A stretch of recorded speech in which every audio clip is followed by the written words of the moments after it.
Welcome to Jahangir take. আসসালামু আলাইকুম। আপনারা হয়তোবা ইতিমধ্যে জেনে গেছেন যে ফেসবুকে একটা প্রবলেম আসতেছে, আর এই প্রবলেমটা কিভাবে আপনারা সলিউশন করবেন সেই বিষয়টি নিয়ে কিন্তু আজকের আলোচনা। প্রথমে আমরা যে ফেসবুকের অফিসিয়াল যে ওয়েবসাইট অফিসিয়াল যে অ্যাপটি আছে ফেসবুক মেটা, সেখানে আমরা প্রবেশ করলাম এবং প্রবেশ করা মাত্রই কিন্তু আমাদের সামনে এরকম শো করতেছে, একটু লোডিং নিচ্ছে।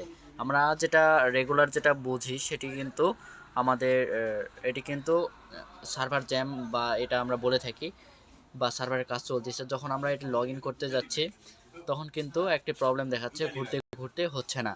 আমরা আর ট্রাই করলাম না, এখন আমরা সলিউশনটা নিয়ে আমরা চেষ্টা করব। প্রথমে আমরা যেটি করব, আমরা প্লে স্টোরে যাবো। প্লে স্টোর থেকে আমরা প্লে স্টোর থেকে ফেসবুক যে লাইট আছে, ফেসবুক লাইটটি আমরা ওপেন করব এবং ফেসবুক লাইট অ্যাপসে আমরা লগ ইন করে দেব। ফেসবুক লাইট কিন্তু অলরেডি নিচে শো করতেছে। আমার যেহেতু অলরেডি এটি ইনস্টল করা আছে, আমরা ইনস্টল করে দেওয়ার পরে আমরা সরাসরি প্রবেশ করলাম অ্যাপটিতে প্রবেশ করা মাত্রই কিন্তু আমরা এখানে সরাসরি আমার আগে থেকে লগ ইন ছিল, এখানে আমাদের সামনে কিন্তু শো করতেছে। আপনারা চাইলে এভাবে নিজের মতো করে আপনারা নিতে পারবেন। ওকে, সকলে ভালো থাকবেন। আল্লাহ হাফেজ।